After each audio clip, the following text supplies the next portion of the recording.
when I first started running the ambulance. And so I started running calls, and we would go into different neighborhoods. And I would go into these homes, and there'd be kids running around, the families there, and of course there's some type of, we're there for some type of medical emergency.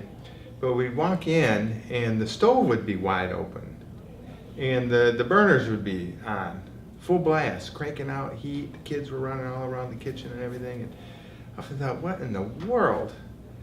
And that repeated itself many, many times. And that's just how they heated their homes.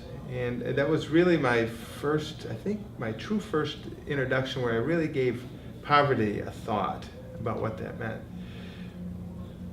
And so when I returned into prison, I started doing groups in prison a number of years ago. And I took a much different approach because I knew quite a bit about the prisoner, and I knew I needed to go in with an open mind and an open heart.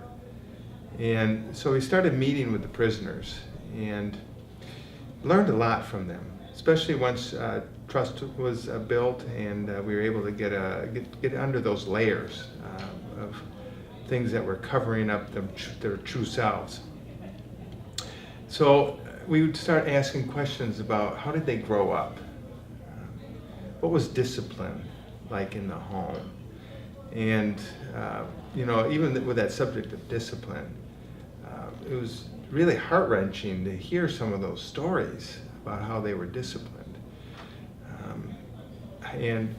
Who were some of your positive role models in your life? Was there a positive male role model in your life? And so many men and women incarcerated. I'd ask a group and say, how many of you grew up without a father or a positive male role model in their lives? Well, invariably, the majority of the hands go up. Who grew up in foster care? How many of you grew up in foster care? The hands always go up. One thing I did notice, one thing that really stood out for me was what I would perceive as the lack of true opportunities, like a true advocate. If I need something, I have some other folks that I can lean on. They can help guide me and advocate for me. Where so many in this world, especially those in prison, just don't have that. Let alone someone speaking positively towards them when they're in an environment when every moment of every day they are being told they are less than. Every day they are being told they are less than. It may not always be verbally, but it's very apparent in the environment that they live, the environment that is overcrowded, that can be violent, that there are no choices to be, very few choices that they can make. So when I think about the Crossroads mentors, how can we help the Crossroads mentor approach the prisoner in such a way where they can kind of enter into their world, do some reflection before they begin the lesson and the letter writing. To more personalize, just come alongside of the prisoner versus at them. And so I think about, when we're doing our Bible lesson, it's not uncommon for there to be blanks in there, or that there'll be answers that, we would consider incorrect. And just look at them, or the essays that you probably wouldn't have answered it that way, or it seems a little bit have gone astray in their thinking. To approach both the answers that are incorrect, but also the essays, to approach them and personalize them. What does this verse mean to me personally? What does it mean to Douglas? And write something in the lesson about that. And then in that essay,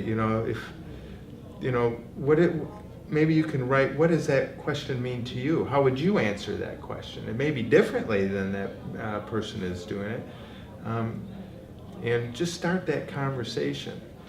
Now, you may never see that response come back, but the next mentor will, especially when you're in Tier 1. The next mentor will see that, and we can just get that conversation, come alongside of the prisoner and personalize the material that we're doing. And especially when it comes to the letter that we write.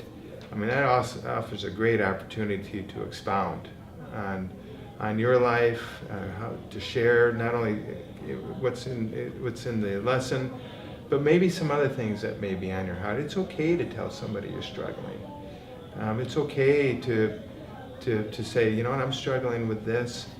I'm trying to get through it, and explain, you know, how they're getting through it, how you're getting through it, because that could be very helpful for the prisoner. So in closing, we just want to say thank you. You know, we receive letters all the time from inmates across not only the United States, but really across the world, about the difference that you as mentors coming alongside of them right there in the prison are making for them. It may be the only letter or any correspondence they get all month. Now do a little bit of this, right over there. The beach is to the west.